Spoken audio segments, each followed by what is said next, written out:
ربكم الذي خلقكم من نفس واحدة وخلق منها زوجها وبث منهما رجالا كثيرا ونساء واتقوا الله الذي تساءلون به والأرحام إن الله كان عليكم رقيبا يا أيها الذين آمنوا اتقوا الله وقولوا قولا سديدا يصلح لكم أعمالكم ويغفر لكم ذنوبكم ومن يطع الله ورسوله فقد فاز فوزا عظيما أما بعد فإن خير الحديث كتاب الله وخير الهدي هدي محمد صلى الله عليه وسلم وشر الأمور محدثاتها وكل محدثة بدعة وكل بدعة ضلالة وكل ضلالة في النار. أعوذ بالله من الشيطان الرجيم. أولئك الذين أنعم الله من ذرية آدم وممن حملنا مع نوح ومن ذرية إبراهيم وإسرائيل وممن هدينا واجتبينا إذا تتلى عليهم آيات الله خروا سجدا وبكيا. معزز حاضرین مسجد، بزرگوں، جوانوں، بچوں، اللہ تعالیٰ کا ہم پر اور آپ پر بے شمار احسان ہے. اللہ تعالیٰ نے ہم کو اور آپ کو لاتعداد نعمتوں سے نوازا ہے. اللہ تعالیٰ نے ہم پر اور آپ پر اتنے احسانات و انعامات کیے ہیں جنہیں شمار نہیں کیا جا سکتا، جنہیں گنا نہیں جا سکتا.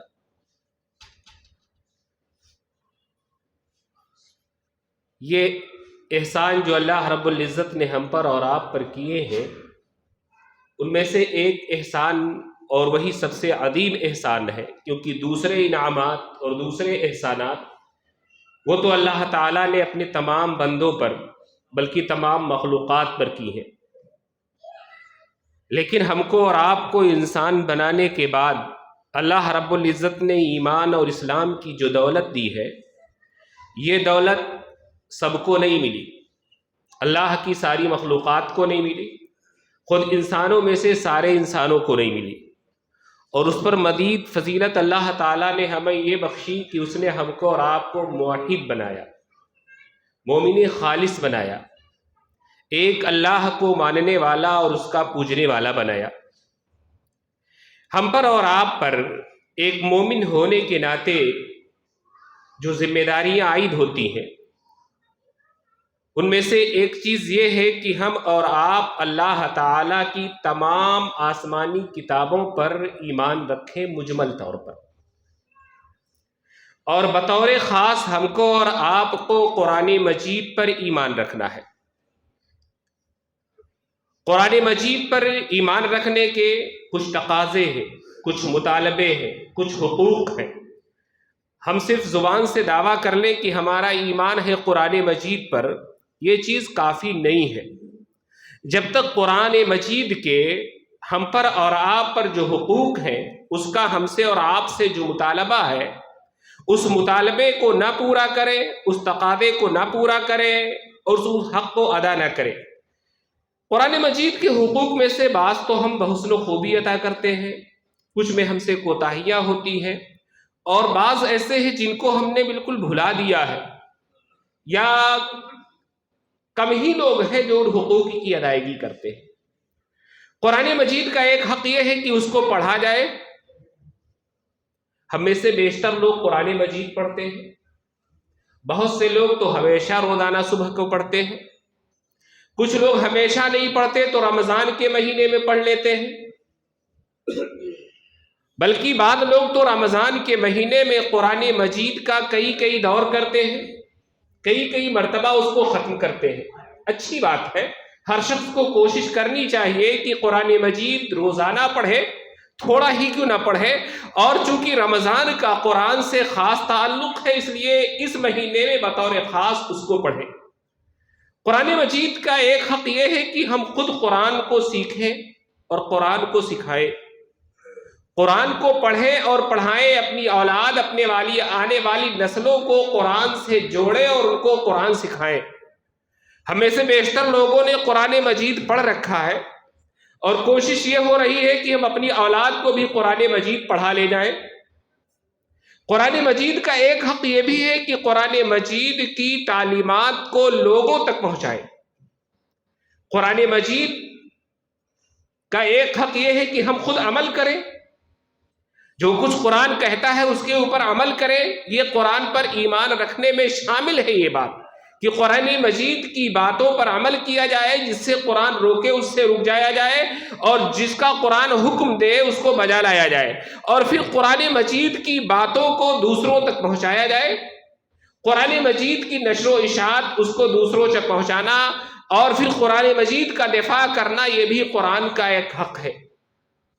قرآن مجید کا ایک عظیم حق جس سے ہماری اکثریت غافل ہے وہ ہے قرآن مجید کو سننا۔ حالانکہ قرآن مجید پڑھنے سے زیادہ آسان ہے اس دور میں کہ قرآن مجید کو سن لیا جائے۔ قرآن مجید کا سننا بھی قرآن مجید کا ایک عظیم حق ہے۔ قرآن مجید کا سننا یہ سابقہ انبیاء بھی اپنے اوپر نازل کردہ یا اپنے سے سابقہ نبیوں پر اتاری ہوئی کتابوں کو سنتے تھے۔ ان پر ایمان لانے والے مومنین بھی آیات الرحمن کو، اللہ کی نازل کردہ آیتوں کو سنتے تھے۔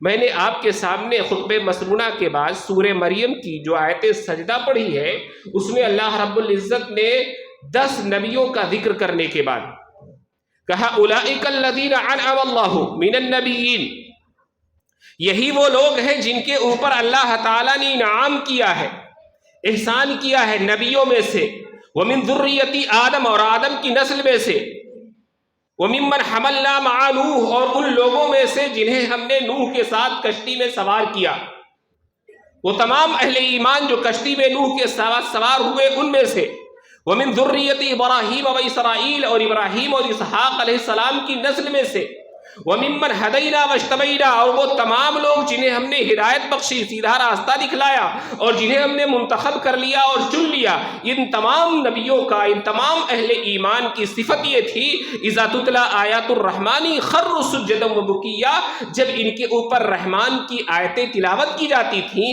جب ان پر رحمان کی آیتیں پڑھی جاتی تھی، تو یہ آیتوں کی تلاوت بغور سننے کے بعد اس قدر اثر قبول کرتے تھے کہ سجدے میں گر کر کے رونے لگتے تھے۔ یہ تمام نبیوں کی صفت تھی، تمام اہل ایمان کی صفت تھی کہ وہ آیات الرحمن کو، اللہ کی نازل کردہ آیتوں کو سنتے تھے، اثر قبول کرتے تھے، سجدے میں گر پڑتے تھے، رونے لگتے تھے ان آیات الرحمن کو سن کر کے۔ اور سب سے بڑی بات تو یہ ہے کہ وہ اللہ رب العزت جو ہمیشہ سنتا ہے، ہر ایک کی سنتا ہے، اونچی آواز والوں کی آواز بھی سنتا ہے، سرگوشی کی جائے اسے بھی سنتا ہے، سارے لوگ ایک ساتھ بولے تو بھی سنتا ہے، لوگ علیحدہ علیحدہ بولے تو بھی سنتا ہے۔ وہ اللہ رب العزت بطور خاص قرآن مجید کو کان لگا کر کے سنتا ہے۔ یہ اللہ تعالی خود خاص طور پر قرآن کی جب تلاوت ہوتی ہے، اور تلاوت کرنے والا جتنا اچھے انداز میں پڑھے گا اتنا ہی زیادہ غور سے اللہ رب العزت قرآن مجید کو سنتا ہے۔ صحیح بخاری کتاب فضائل القرآن کی روایت ہے، حضرت ابو ہریرہ رضی اللہ تعالیٰ عنہ فرمایا کرتے تھے کہ نبی صلی اللہ علیہ وسلم نے فرمایا لم یأذن اللہ لشیء ما اذن للنبی ان یتغنى بالقرآن، اللہ تعالیٰ کسی چیز کو کان لگا کر کے بغور اس طرح سے نہیں سنتا جس طرح سے وہ اپنے نبی کی خوش الحانی سے پڑھی گئی قرآن کی آیتوں کو سنتا ہے۔ جب نبی قرآن کو اچھے انداز میں اپنی خوشگن آواز میں خوش الحانی کے ساتھ پڑھتے ہیں، اللہ تعالیٰ کان لگا کر کے بغور قرآن مجید کی آیتوں کو سنتا ہے۔ تو قرآن کا سننا، انبیاء تو آیت الرحمن سنتے ہی ہے، بطور خاص اس قرآن مجید کی آیتوں کو اللہ تعالیٰ بغور سنتا ہے جب اس کو پڑھا جائے، اس کی رعایت کی جائے، اس کے تجوید اور حروف اور مخارج کو ادا کیا جائے۔ یہ اتنی پسندیدہ صفت ہے۔ اور خود اللہ کے نبی صلی اللہ علیہ وسلم کا معمول کیا تھا؟ آپ کے اوپر جبریل قرآن لاتے تھے، قرآن آپ کے قلب اطہر پر اترتا تھا، اس کے باوجود آپ اپنے صحابہ میں سے جن کو سمجھتے تھے قرآن اچھا پڑھتے ہیں ان کو قرآن سناتے بھی تھے اور ان کے قرآن سنتے بھی تھے۔ خود حضرت جبریل علیہ السلام ہر سال رمضان کے مہینے میں بطور خاص اس مقصد سے تشریف لاتے تھے کہ جتنا قرآن نازل ہو گیا ہے اتنے قرآن کو اللہ کے نبی پر پڑھے اور نبی صلی اللہ علیہ وسلم سنے اور نبی صلی اللہ علیہ وسلم پڑھے، اللہ کے حضرت جبریل اس کو سنے۔ اس پر امام بخاری نے باب المعارضہ کا عنوان قائم کیا، یعنی ایک دوسرے کو سنانے کا بیان، ایک دوسرے پر دور کرنے کا بیان، اور دو صحابہ کی روایتیں ذکر کی ہیں۔ ایک حضرت ابو ہریرہ رضی اللہ تعالی عنہ کی ہے جس میں یہ ہے کہ کارا یعید علیہ القرآن فی کل عام مرۃ فعرض علیہ مرتین فی العام الذی قبض فیہ، حضرت جبریل ہر سال رمضان کے مہینے میں نبی صلی اللہ علیہ وسلم پر 2 مرتبہ قرآن پیش کرتے تھے، 2 مرتبہ قرآن سناتے تھے۔ جس سال اللہ کے نبی کی وفات ہوئی اس سال ہر سال 1 مرتبہ سناتے تھے، اور جس سال وفات ہوئی اس سال اللہ کے نبی کو 2 مرتبہ قرآن سنایا۔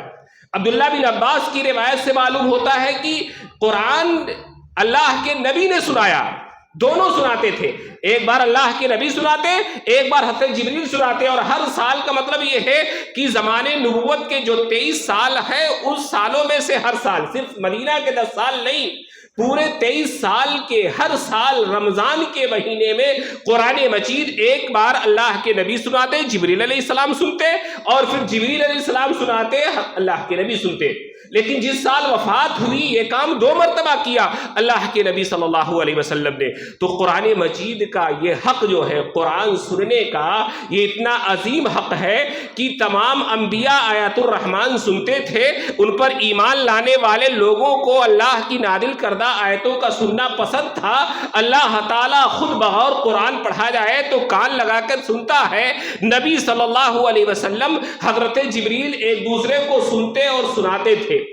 تو اس حق کو ادا کرنا ہم نے بھلا دیا۔ ہم میں سے وہ لوگ بھی جو قرآن کو باقاعدہ پڑھتے ہیں، وہ لوگ بھی قرآن سننے کے لیے وقت نہیں نکالتے، اور سننے کا مطلب یہ نہیں ہے کہ کام میں لگے ہو چل پھر لے، نہیں، بلکہ جس طرح سے قرآن پڑھنے کے لیے خود کو فارغ کیا جاتا ہے، خود کو فارغ کیا جاتا ہے، بطور خاص قرآن پڑھا جاتا ہے، ایسے ہی قرآن سننے کے لیے بھی وقت نکالا جائے۔ 10 منٹ ہی صحیح، 5 منٹ ہی صحیح، 15 منٹ ہی صحیح، قرآن سننے کے لیے بطور خاص وقت نکالا جائے جس میں قرآن ہی سنا جائے۔ یہ نہیں کہ موبائل بج رہا ہے، قرأت ہو رہی ہے، ہم باتوں میں مشغول ہیں، یا ہم بازار میں بیٹھے ہوئے اپنی دکانداری کر رہے ہیں، وہ چیز دوسری ہے، اس میں آپ کا دھیان قرآن کی طرف نہیں ہوتا ہے، دوسری چیزوں کی طرف ہوتا ہے۔ تو بطور خاص اگر ہم اور آپ قرآن سنتے ہیں تو قرآن کا ایک حق ادا ہوتا ہے، اور اس کا سب سے بڑا فائدہ کیا ہوگا؟ ٹھیک ہے ہم قرآن سنیں، سب سے بڑا فائدہ تو وہی ہے جس فائدے کے لیے ہم قرآن پڑھتے ہیں، یعنی ثواب۔ ہم قرآن کس لیے پڑھتے ہیں؟ کیونکہ ہمیں ہر حرف پر 10 نیکی ملتی ہے، 3 حرف ہم نے پڑھ لیے 30 نیکیاں ملی۔ تو علماء کی ایک جماعت اس بات کی قائل ہے کہ جتنا قرآن پڑھنے سے ثواب ملتا ہے اتنا ہی قرآن مجید کے سننے سے بھی ثواب ملتا ہے۔ ایک فائدہ قرآن پڑھنے سے جو آپ کو ہو رہا تھا کہ آپ ثواب سمجھ کر کے اس کو پڑھ رہے تھے اور ثواب مل رہا تھا، وہ فائدہ آپ کو قرآن سننے سے بھی حاصل ہوگا، اور آپ کو قرآن سننے میں بھی اسی قدر ثواب ملے گا۔ دوسرا فائدہ کیا ہوگا، اور وہ ہمارا بھی ہوگا، آپ کا ہوگا، سب کا ہوگا۔ قاری صاحب سنیں گے ان کا بھی ہوگا، حافظ جی سنیں گے تو ان کا بھی ہوگا، اور مولانا صاحب سنیں گے تو ان کا بھی ہوگا، عام ایک پبلک کا، عوام کا بھی ہوگا، اور علماء کا بھی ہوگا۔ وہ ہے قرأت اچھی ہو جائے گی۔ حافظ جی کوئی قرآن پڑھ رہے ہیں، اگر وہ قرآن سننے کو اپنی عادت بنا لے تو وہ جو قرآن جس انداز سے پڑھ رہے ہیں ان کے انداز میں حروف کی ادائیگی، تجوید کی رعایت، مد کہاں کرنا ہے، کہاں کھینچنا ہے، کہاں نہیں کھینچنا ہے، یہ بڑا فائدہ ہوگا۔ اگر کوئی سعود الشرائم کو سنتا ہے، نقل بہت سے لوگ نقل کرتے ہیں، چاہے وہ امام سدیس کی ہو، چاہے شرائم کی ہو، یا قاری باسط کی ہو، یا علی الحذیفی کی ہو، یا قاری ایوب کی ہو، بہت سارے، ایک فہرست ہے، موبائل آپ کے پاس ہے، سینکڑوں اچھے قراء آپ کو ایک ٹچ پہ ملیں گے۔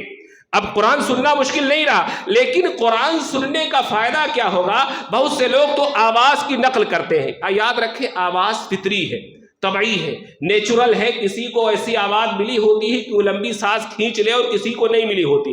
تو نقل آواز کی نہ بھی کر پائے، اگر وہ انداز سیکھ جائے، حروف کیسے ادا ہو رہے ہیں، تجوید کی رعایت کیسے ہو رہی ہے، مخارج کہاں سے ادا ہو رہے ہیں، کہاں پیش ہے اور کہاں پر واو کے ساتھ اس کو کھینچا جائے گا، کہاں زبر ہے، کہاں الف ہے اور کہاں مد ہے، یہ چیز سیکھ لے. اور یہ چیز سن کر کے آسانی سے سیکھی جا سکتی ہے.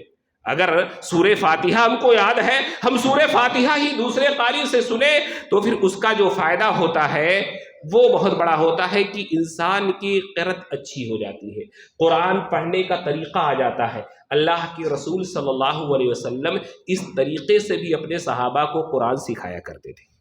صحیح بخاری میں حضرت انس بن مالک کی روایت ہے، کتاب فضائل القرآن میں، کہتے ہیں کہ اللہ کے نبی صلی اللہ علیہ وسلم نے ایک دن ابی سے کہا، یا ابی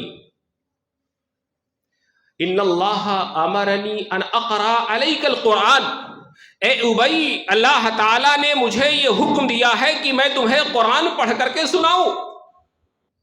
کس نے دیا ہے حکم؟ اللہ تعالیٰ نے حکم دیا ہے، مجھے ایک نبی کو حکم دیا ہے.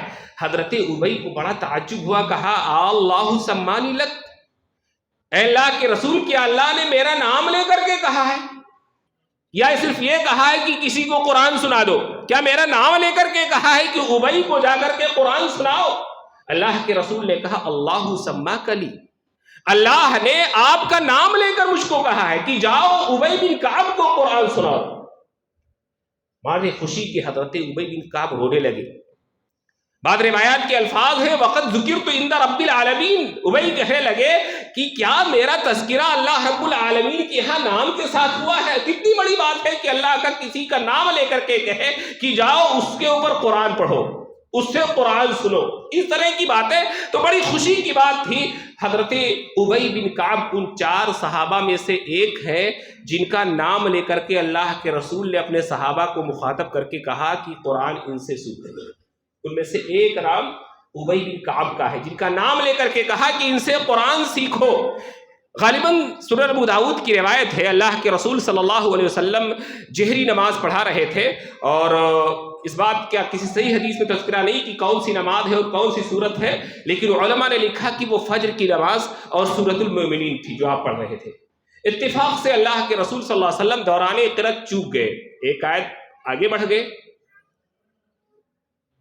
اللہ کے رسول بحیثیت نبی بھول نہیں سکتے.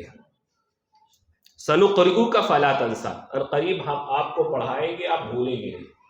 بحیثیت انسان آپ بھول چوک کرتے رہے ہیں، نماز کے اندر بھی اور نماز کے باہر بھی. اللہ کے رسول صلی اللہ علیہ وسلم ایک آیت چوک کر کے آگے بڑھ گئے، نماز سے فارغ ہوئے. اللہ کے رسول نے جب مقتدیوں کی طرف رخ کیا تو کہا افیکم ابی، کیا تمہارے درمیان ابی موجود ہے؟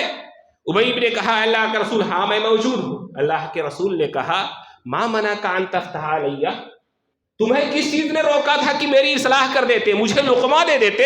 تم کو قرآن پڑھ کر کے میں نے اسی لیے تو سکھایا ہے کہ جب مجھ سے کوئی چوک ہو جائے تو اصلاح کرو. آج تم چپ رہے، تم نے کوئی لقمہ نہیں دیا.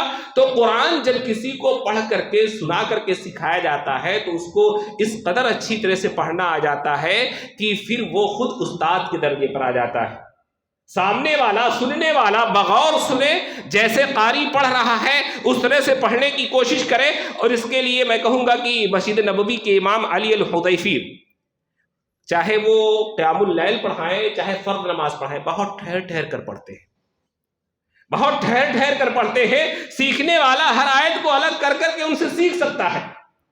علی الحذیفی سے یا اچھی قرأت جو ہے قاری ایوب رحمہ اللہ کی قرأت بڑی اچھی ہوتی ہے، انسان سیکھنا چاہے سیکھ سکتا ہے. تو سب سے بڑا فائدہ یہ ہے کہ ہم نے قرآن جو پڑھا ہے اپنے استاد سے، کوئی ضروری نہیں ہے کہ ہم سب اچھا ہی پڑھتے ہو، تو کسی اچھے قاری کو سننا اور پھر اس کی طرح سے پڑھنے کی کوشش کرنا، حروف کے مخارج نکالنا، مد کرنا، پیش کیسے پڑھا، زیر کیسے پڑھا، زبر کیسے پڑھا، کتنا کھینچا ہے کتنا نہیں کھینچا ہے، یہ چیز ہر شخص آج کے دور میں موبائل کے ذریعے سے اچھے قراء سے سیکھ سکتا ہے. ثواب بھی ملے گا، قرأت بھی اچھی ہو جائے گی. دوسرا فائدہ کیا ہوگا؟ اگر ہم سے اور آپ سے بچپن میں استاد سے سکھانے کی وجہ سے یا میرے غلط سیکھنے کی وجہ سے غلط یاد ہو گیا ہے، ہم نے قرآن پر کہیں غلط پڑھ رکھا، وہی زبان پر چڑھا ہوا ہے، جب ہم دوسرے قاری کو سنیں گے اور ہمارے ذہن میں حافظے میں جو چیز محفوظ ہے اس سے وہ مختلف چیز ہوگی، تو پھر ہماری اصلاح ہو جائے گی، ہماری اصلاح ہو جائے گی۔ حضرت عائشہ کی روایت صحیح بخاری میں ہے، کہتی ہے کہ تہجد النبی صلی اللہ علیہ وسلم فی بیتی، اللہ کے رسول صلی اللہ علیہ وسلم نے میرے حجرے میں تہجد کی نماز پڑھی، فسمع صوت عباد یصلی فی المسجد، آپ نے میرے حجرے میں، چونکہ حضرت عائشہ اور ازواج مطہرات کا حجرہ مسجد نبوی سے ملا ہوا بالکل تھا، اس لیے کہتی ہے اللہ کے رسول نے میرے حجرے سے مسجد نبوی میں حضرت عباد بن بشر کو قیام اللیل میں قرأت کرتے ہوئے سنا، ان کی آواز سنی کہ مسجد نبوی میں وہ بلند آواز سے قرأت کر کے قیام اللیل کر رہے ہیں، تہجد کی نماز پڑھ رہے ہیں۔ حضرت عائشہ کہتی ہے اللہ کے رسول نے کہا یا عائشہ تو اصوت عباد ھذا، اے عائشہ کیا یہ عباد کی آواز آ رہی ہے؟ یہ عباد بن بشر رضی اللہ تعالی عنہ بڑی اچھی آواز میں قرآن پڑھنے والے صحابی، مسجد نبوی جو موجودہ حالت میں ہے اس کے پیچھے والا جو دروازہ ہے باب الملک فہد، اس کے سامنے چوراہے کے پاس جو محلہ آباد ہے وہاں بنو اشہل کے لوگ رہا کرتے تھے، انہی کے رہنے والے تھے، بڑا اچھا قرآن پڑھتے تھے۔ یہ وہ صحابی ہیں جنہوں نے مدینہ کے سب سے بڑے یہودی سرکش کعب بن اشرف کے قتل کرنے میں حصہ لیا تھا، اور ان صحابہ قرہ میں سے شامل ہیں جو حضرت ابوبکر صدیق کے دور میں غزوہ یمامہ میں 70 صحابہ شہید کیے گئے تھے، ان میں سے ایک یہ تھے، قاری صحابی، قرآن کے بڑے اچھے قاری۔ حضرت عائشہ کہتی میں نے کہا نام، ہاں یہ عباد کی آواز ہے، عباد مسجد نبوی میں قرآن مجید پڑھ رہے ہیں۔ کہتی ہیں جب میں نے یہ کہا اللہ کے رسول نے کہا اللہم ارحم عبادا لقد اذکرتنی آیت کذا وکذا اسقطتہن من سورۃ کذا وکذا، اے اللہ عباد پر اپنی رحمت نازل فرما، اے اللہ عباد کو اپنی رحمت سے ڈھانپ لے، اے اللہ تو عباد پر رحم کر، یقیناً اس بندے نے فلاں فلاں صورتوں کی فلاں فلاں آیتیں جو میرے ذہن سے نکل گئی تھی، چوک گئی تھی وقتی طور پر، ان کو آج یاد دلا دیا۔ تو قرآن پڑھنے سے ہمارے ذہن اور حافظے سے اگر کوئی آیت کسی وجہ سے وقتی طور پر ہی نکل جائے، ہم سنیں گے وہ فوراً ہمارے ذہن پر دستک دے گی۔ اگر ہم نے کسی زیر کو زبر پڑھ رکھا ہے، کسی پیش کو واو کی طرح کھینچ کر پڑھ رکھا ہے، کسی الف کو زبر کی طرح کم کھینچا ہے یا زبر کو الف کی طرح کھینچا ہے، جہاں مدہ نہیں تھا مدہ کیا ہے، غنہ نہیں تھا غنہ کیا ہے، یہ ساری چیزیں ہم دوسروں سے سیکھ کر کے سن کر کے اپنی اصلاح کر سکتے ہیں۔ یہ بہت بڑا فائدہ ہوتا ہے قرآن کے سننے کا، اور قرآن کا سننا خود اچھا پڑھنے والا ہو بڑی لذت کا باعث ہے، بڑی مٹھاس ہوتی ہے قرآن میں، ایمان بڑھتا ہے، دل نرم ہو جاتا ہے، سخت سے سخت دل انسان اگر وہ زبان سمجھ لے تو رونے لگتا ہے، بلکہ آپ دیکھیں گے حرم وغیرہ میں دوسرے ملکوں کے رہنے والے بھی رو پڑتے ہیں نماز پڑھتے ہوئے، حالانکہ وہ زبان نہیں سمجھ رہے ہوتے ہیں، لیکن پڑھنے کے انداز سے تاثیر قبول کرتے ہیں، تو یہ چیز دلوں کو نرم کرنے والی ہوتی ہے۔ اچھا قاری قرآن پڑھے تو ایک فائدہ یہ ہوتا ہے کہ دل نرم ہوتا ہے، دل میں قرآن کی محبت پیدا ہوتی ہے، قرآن سے ایک تعلق جڑتا ہے، قرآن دل سے لگا ہوا محسوس ہوتا ہے۔ اگر آپ اچھے قاری کو سنیں تو اس طرح سے آپ کا قرآن سے ایک رابطہ بنا رہتا ہے۔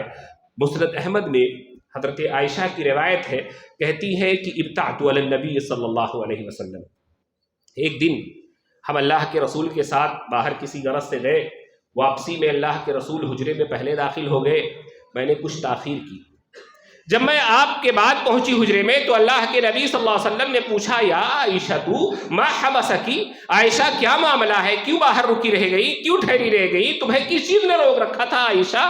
حضرت عائشہ نے کہا کہ میں نے کہا ان فی المسجد رجلا ما رأیت احسن قراءۃ منہ، اے اللہ کے رسول مسجد نبوی میں ایک شخص قرآن پڑھ رہا ہے، میں نے اس سے بہتر قرآن پڑھتے ہوئے کسی کو نہیں دیکھا، اتنا اچھا قرآن وہ پڑھ رہا ہے۔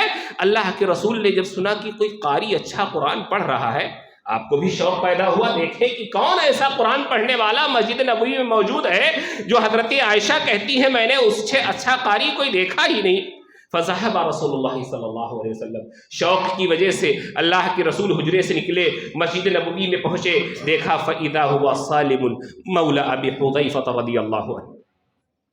ابو حذیفہ حضرت ابو سفیان کے سالے، ہند بنت عتبہ رضی اللہ تعالیٰ عنہ کے بھائی ابو حذیفہ ابن عتبہ رضی اللہ عنہ، ان کے آزاد کردہ غلام بندہ ہے، سالم قرآن پڑھ رہے تھے، اور یہ سالم دوسرے صحابی ہے جن کا نام لے کر کے اللہ کے رسول نے کہا کہ قرآن ان سے سیکھو۔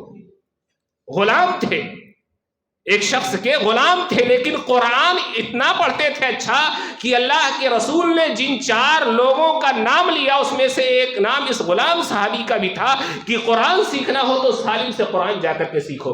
اللہ کے رسول صلی اللہ علیہ وسلم نے مسجد نبوی میں جب سالم کو قرآن پڑھتے ہوئے دیکھا تو کہا الحمدللہ الذی جعل فی امتی مثلک، تمام تعریف اس اللہ کے لیے ہے جس اللہ نے میری امت میں تجھ جیسا قاری پیدا فرمایا ہے۔ کتنی بڑی بات ہے، اللہ کی حمد بیان کی جا رہی کہ اتنا اچھا قرآن پڑھنے والا ہماری امت میں موجود ہے جو اس طرح سے قرآن پڑھتا ہے۔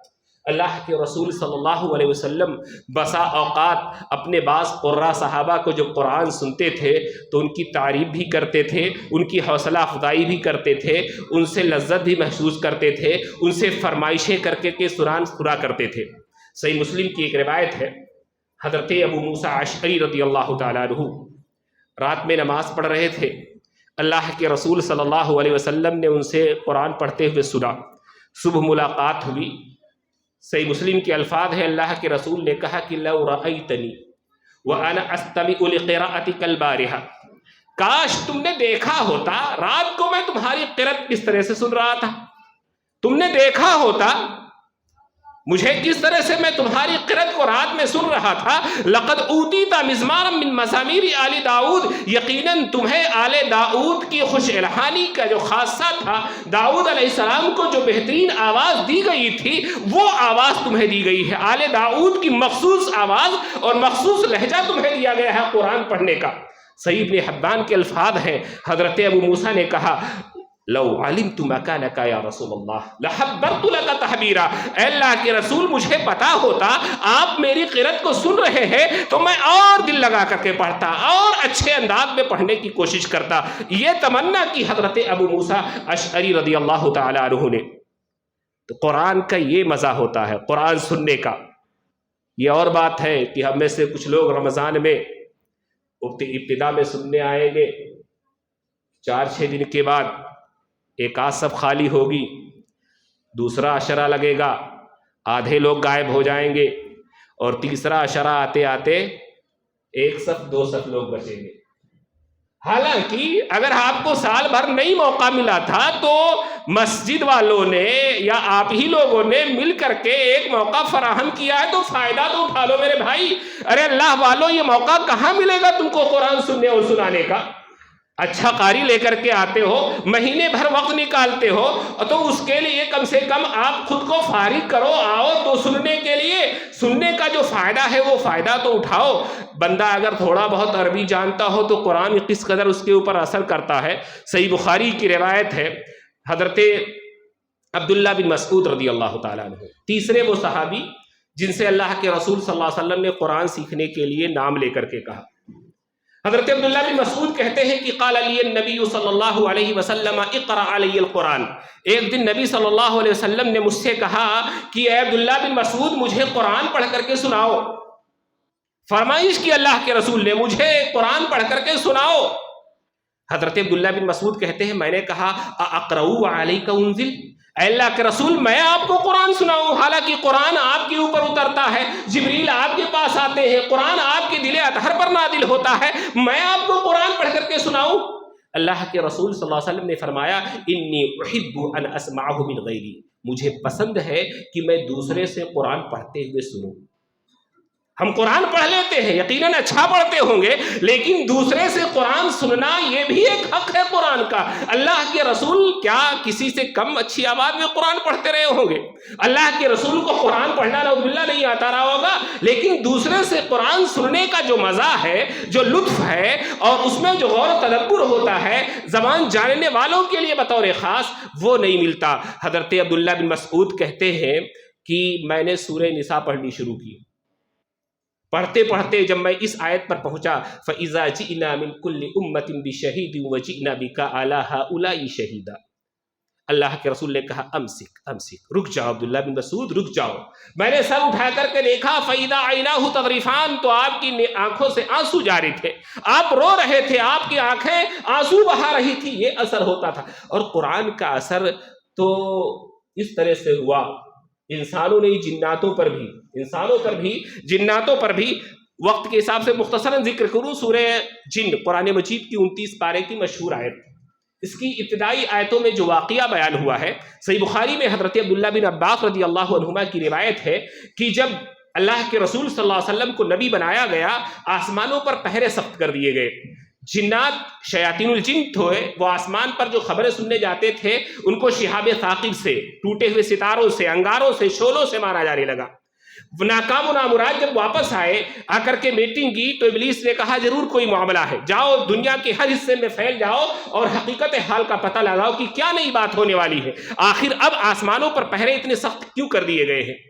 سارے ٹولیوں میں بانٹ کر کے جنوں کو روانہ کیا گیا. اتفاق سے جنوں کی وہ جماعت جو یمن اور شام کے بارڈر کے بستی نصیبین کی رہنے والی تھی، اس نے جو سفر کیا، چلتے چلتے وہ مکہ آ گئی. اللہ کے رسول صلی اللہ علیہ وسلم اس دن مکہ کے قریبی بازار اوقاس کی طرف اپنے صحابہ کی جماعت کے ساتھ جا رہے تھے. فجر کی نماز کا وقت ہوا، وادی نخلا میں آپ نے فجر کی نماز پڑھائی. اتفاق سے جنوں کی یہ جماعت وہاں موجود تھی. اس جماعت نے قرآن مجید کو سنا. قرآن مجید کا کیا اثر ہوا؟ اللہ کے رسول نے اس موقع پر جنوں کو دیکھا نہیں، دوسرے موقع پر جنوں کے یہاں گئے بھی، جنوں کو دیکھا بھی، لیکن اس موقع پر نہیں دیکھا اللہ کے رسول نے. اللہ نے وحی کی اور کہا قُلْ أُوحِيَ إِلَيَّ أَنَّهُ اسْتَمَعَ نَفَرٌ مِّنَ الْجِنِّ. اے نبی بتا دیجئے کہ مجھے وحی کر کے یہ بات بتلائی گئی ہے کہ جنوں کی ایک جماعت نے قرآن مجید کو بغور پڑھتے ہوئے سنا. فَقَالُوا آمَنَّا بِهِ، صرف قرآن سن کر کے اس قدر متاثر ہوئے کہ انہوں نے کہا ہم ایمان لے آئے. وَلَن نُشْرِكَ بِرَبِّنَا أَحَدًا، ہم اپنے پروردگار کے ساتھ اب کسی کو شریک اور ساجھی نہیں بنائیں گے. تو قرآن اس طرح سے اثر کرتا ہے، اور جو ایمان نہ بھی لائے اس کو بھی قرآن متاثر کرتا ہے. ہر دھرم ہو، ضدی ہو، جانتا ہے کہ حق یہی ہے. بہت سے لوگ جانتے ہیں کہ ان کے پاس حق ہے لیکن مانیں گے نہیں. اس زمانے میں بھی تھے. مکہ کے سرداروں میں سے ایک سردار تھا ولید بن مغیرہ، حضرت خالد رضی اللہ عنہ کا باپ. 13 بیٹے، مدینے مکہ کا مالدار ترین شخص، یمن سے لے کر کے شام تک پھیلی ہوئی تجارت، زبان و بیان کا ماہر، شورا کی مجلسوں میں مسند صدارت پر بیٹھنے والا، لوگوں کے کلام پر نقد اور تنقید کرنے والا. کوئی بھی مشاعرہ اہل زبان کا اس کے بغیر مکمل نہیں سمجھا جاتا تھا. مکہ والوں نے گفتگو کرنے کے لیے اس کو اللہ کے رسول صلی اللہ علیہ وسلم کے پاس بھیجا. اللہ کے رسول صلی اللہ علیہ وسلم نے گفتگو کے دوران قرآن مجید کی کچھ آیتیں پڑھ کر کے سنائی. واپس آیا، صدارے نے مکہ کے پاس آ کر کے اس نے کہا واللہ لقد سمعت من محمد آنفا کلاما لا هو من كلام الانس ولا من كلام الجن وان له لحلاوه وان عليه لطلاوه وان اعلاه لمثمر وان اسفله لمغدق وانه يعلو ولا يعلى عليه. اللہ کی قسم میں نے محمد سے بھی جو کلام سنا ہے وہ کسی جنات کا کلام نہیں، وہ کسی انسان کا کلام نہیں، وہ شاعری نہیں ہے، وہ کہانت نہیں ہے. اس کی ایک عجیب مٹھاس ہے، اس کی ایک بہترین تازگی ہے، اس کا بلند حصہ بڑا ہی پھلدار ہے، اس کا نچلا حصہ بڑا ہی زرخیز ہے. یقیناً یہ کلام ایک دن غالب آ کر کے رہے گا، کوئی اس پر غالب نہیں آ سکتا. اس کو کلمہ پڑھنے کی توفیق نہیں ہوئی، لیکن کلام کی حلاوت نے، قرآن کی مٹھاس نے، اس کی زبان دانی نے یہ بات کہنے پر مجبور کر دیا کہ یہ قرآن اللہ کا کلام ہے. تو اس کا سننے کا اپنا ایک مزہ ہے، ایک لذت ہے. اس سے ایمان میں اضافہ ہوتا ہے، دل نرم ہوتے ہیں، اور انسان کا قرآن سے تعلق ہوتا ہے، اپنے رب سے بندہ جڑتا ہے. آپ کو اور ہم کو موقع ملا ہے، یہ زندگی ملی ہے قرآن سننے کی اور سنانے کی. ہم عادت بنا لیں کہ قرآن روزانہ 5 منٹ 10 منٹ سنیں گے، ثواب کا ثواب بھی ہے، حافظہ بھی مضبوط ہوگا، قرآن سے تعلق بھی بنا رہے گا، اور ایک قرآن مجید کا حق ادا ہوگا. بطور خاص رمضان کے مہینے میں آپ قرآن پڑھتے ہیں، 1 پارہ پڑھتے ہیں، 2 پارہ پڑھتے ہیں، 15-20 منٹ قرآن سننے کے لیے بھی خاص کریں. اچھی طرح سے قرآن اچھے قاری کی قرأت سنیں، آپ کو جو لطف آئے گا قرآن کا وہ کہیں نہیں آئے گا. اور بطور خاص آپ 5 وقتہ نمازوں میں سے جو جہری نمازیں ہیں، اگر آپ پہلی 2 رکعتیں چھوڑ دیتے ہیں، آپ قرآن سننے سے محروم رہ جاتے ہیں، آپ تراویح میں نہیں آتے ہیں، آپ پورا قرآن سننے سے محروم رہ جاتے ہیں۔ یہ مواقع ہیں، زندگی بہت مختصر ہے ہماری اور آپ کی، ان مواقع سے فائدہ اٹھائیں، اچھے قراء کو سنیں، قرآن کو سنیں، اس سے ایک ربط اور تعلق بنائیں۔ اور جو لوگ زبان نہیں جانتے وہ لوگ اگر قرآن سمجھنے کے لیے بھی تھوڑا سا وقت نکالیں، ترجمہ پڑھیں، تھوڑی سی تفسیر پڑھ لیں، تو دل کی دنیا بدل سکتی ہے۔ اللہ تعالی ہم سب کو قرآن کے حقوق کو سمجھنے، قرآن مجید کی تعلیمات پر چلنے، قرآن مجید کے حقوق کو ادا کرنے، بطور خاص رمضان میں قرآن پڑھنے، قرآن سننے، قرآن کے معنی اور مفاہیم سمجھنے کی توفیق عطا فرمائے۔ جب تک ہمیں زندہ رکھے، اسلام و ایمان پر زندہ رکھے، اور جب ہمارا خاتمہ ہو تو ایمان پر ہو۔ اقول قولی ھذا استغفر اللہ لی ولکم ولسائر المسلمین انہ تعالی جواد کریم والغفور الرحیم۔ ان الحمد للہ نحمده ونستعینه ونستغفره ونعوذ باللہ من شرور انفسنا ومن سیئات اعمالنا من يهده الله فلا مضل له ومن يضلل فلا هادي له واشهد ان لا اله الا الله وحده لا شريك له واشهد ان محمدا عبده ورسوله اما بعد یا ایہا الذین آمنوا صلوا علیہ وسلموا تسلیما اللہم صل علی محمد وعلی آل محمد کما صلیت علی ابراہیم وعلی آل ابراہیم انک حمید مجید اللہم بارک علی محمد وعلی آل محمد کما بارکت علی ابراہیم وعلی آل ابراہیم انک حمید مجید۔